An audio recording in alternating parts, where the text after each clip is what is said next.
kuna mfumo wa hii ambayo imekuja inaitwa Port Infrastructure Development. Hii ni tozo mpya ambayo inataka ianzishwe, ambayo itakuja kuanza kutumika kuanzia mwezi wa 7. Hii tozo itakuja kutumiza sana sisi ambao tunatafuta wateja na wateja wenyewe kutukimbia kama sisi. Kwa mfano kama upande wa transit watu wengi wataanza kukimbia sasa, kuacha kutumia bandari ya Dar es Salaam na kwenda kutumia bandari ya Mombasa, kwa sababu Mombasa wao wenyewe wanatuzidi kwa upande wa gati. Yani gati, unapozungumzia gati ni pale ambapo meli inapoenda kushusha mizigo yake. Wale wana gati nyingi, kwa research ni kwamba wana gati karibia 22, sisi tuna gati 11.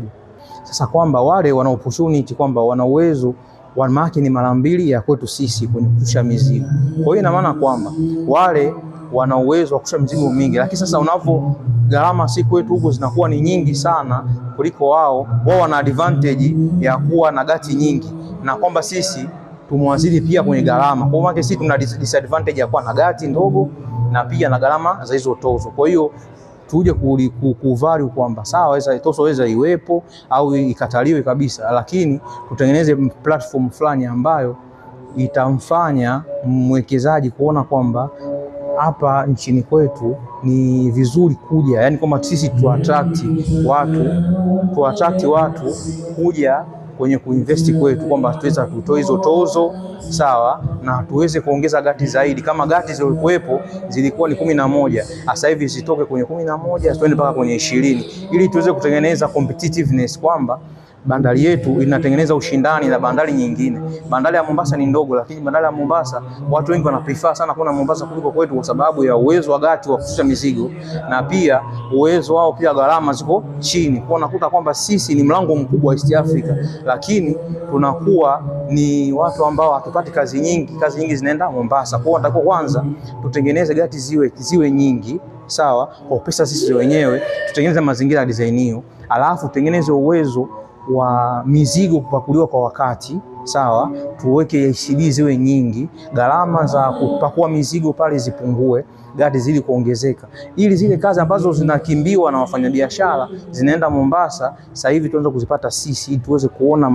matunda mema ya bandari yetu, na sisi wenyewe kama watu wa clearing tuweze kupata kazi nyingi. Aisee, ili swala tozo, mimi ningeomba yeyote ile alikuja na ili wazo achane nalo, kwa vile sio wazo zuri na halitekelezeki.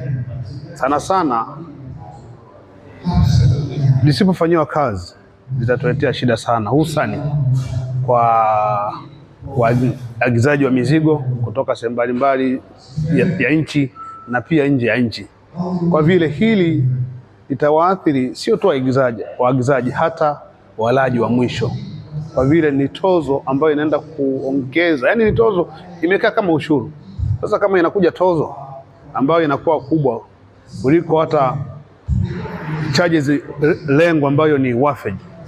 Leo wafeji ya 2 milioni 2 inadhalisha port development levy ya milioni 8. Unaona kabisa ni kitu ambacho kiko applicable, ambacho kitapelekea gharama za maisha kupanda na kita impact sana maisha ya mlaji wa mwisho. Kwa waagizaji wanaotoka nje, hii tozo itaenda kusababisha watu kimbie. Haya maswala kila siku yanatokea, hata miaka kadhaa iliyopita hivi tozo ambazo zinajitokeza just from nowhere zilisababisha sana mambo mengi kudorora. Ilikuwa kuna scenario ya kitenge miaka kadhaa iliyopita, tuliwaambia kabisa mnaongeza ushuru hichi kitenge, na kitenge kilikuwa kinaleta foreign currency, watu kutoka Kongo, kutoka Zambia, kutoka Malawi, kutoka Uganda, wakakipandisha bei, mwisho wa siku soko watu wakakimbia, foreign currency kapotea. Sasa hivi wamekuja kuishusha ile tozo, lakini watu hawapo tena, na warudisha vipi? Na wataamini vipi kwamba tukirudi tutakuta hata jitokeza yale, maana inaleta usumbufu sana. Kwa hiyo hivi vitu tusipojifunza ni tatizo kubwa sana. Mimi kama mdau wa bandari naona kwamba ongezeko hili la wafeji itakuwa ni mzigo mkubwa sana kwa wafanyabiashara ambao wengi wanaingiza mzigo. Lakini leo hii tutaona kwamba leo hii mfanyabiashara anaumia, yule mfanyabiashara ambaye anaweza leo hii kuingiza mzigo, lakini kesho kuna mlaji. Kwa hiyo tunaweza kwa haraka haraka tukalitazama tu tukaona kwamba tunaingiza mapato, lakini kwa namna moja au nyingine raia wa mwisho wanaenda kuumia sana. Lakini pia kama taifa pia tunaenda kwenda kuumia kama bandari yetu. Unajua sasa hivi kuna ushindani mkubwa sana. Kuna bandari nyingine kama bandari ya Mombasa. Kuna uwezekano mkubwa mizigo mingi ikahamishwa kutoka kwenye bandari yetu, lakini pia ikapelekwa kwenye bandari nyingine, hivyo kuweza kufanya hata uchumi wetu kushuka, kwa kuwa kwamba tutaenda kupoteza mapato. Kwa hiyo ushauri wangu mkubwa kabisa kwa mamlaka husika ni kwamba ni vyema kabla ya kufanya maamuzi haya waweze kutushirikisha sisi wadau wa usafirishaji, lakini pia na wafanyabiashara. Naamini kwa kutushirikisha tutafikia mwafaka mzuri ambao kwa pande zote serikali itapata, lakini pia hata Mtanzania naye yule anayeingiza mizigo hataumia, hata yule mlaji wa mwisho pia hataumia. Kwa kweli mimi kwa upande wangu, kwa kweli mimi ndo kwa mara ya kwanza nimeisikia hivi majuzi, kwa sababu hata wateja na wenyewe hivyo, kwa sababu nao pia na wenyewe ndio wadau wenyewe ambao wanaingiza makontena. Tumeisikia hapo majuzi, ingawa taarifa zinasema kwamba ilitoka nyuma kidogo, lakini taarifa haikusambaa kama sasa hivi ilivyokuwa imesambaa wakati wa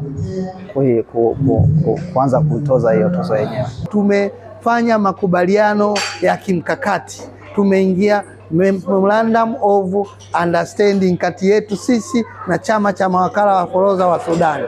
Tumewaambia bandari ya Dar es Salaam ni bandari safi kwa ajili ya kuleta mizigo.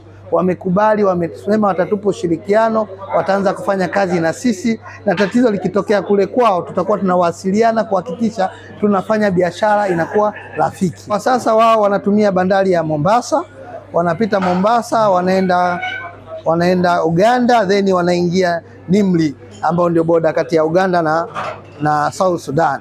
Lakini tuna uwanja mzuri sana kwa kutumia bandari ya Tanga, ukaenda hadi Uganda, then ukaenda kwao kupitia boda ya Nimri.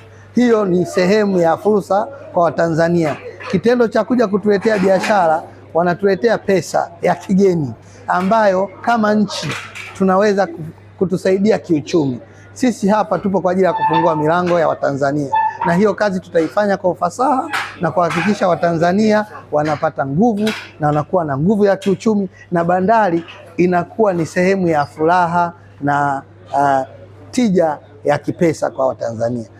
Sikiliza, unataka kujenga nyumba imara kwa bei nafuu? Karibu Kemgongo Hardware. Tunaopatikana Dodoma karibu na ofisi ya kata ya Mchuka, mkabala na barabara ya lami ya kuelekea Mvumi. Sisi Kemgongo Hardware tunauza vifaa vyote vya ujenzi, kuanzia saruji, nondo, mabati, rangi hadi matofali. Matofali yetu sasa yanapatikana kwa saizi zote kama vile inchi 5, inchi 6, yakiwa katika hali ya uimara na yenye ubora kwa bei nafuu zaidi ya soko. Iko hivi, Kemgongo Hardware ndio sehemu sahihi kwa ujenzi wako wa ndoto. Wasiliana nasi kupitia simu namba 0750694276 ama 0653611722. Kemgongo Hardware, karibu ujenge nasi kwa gharama nafuu.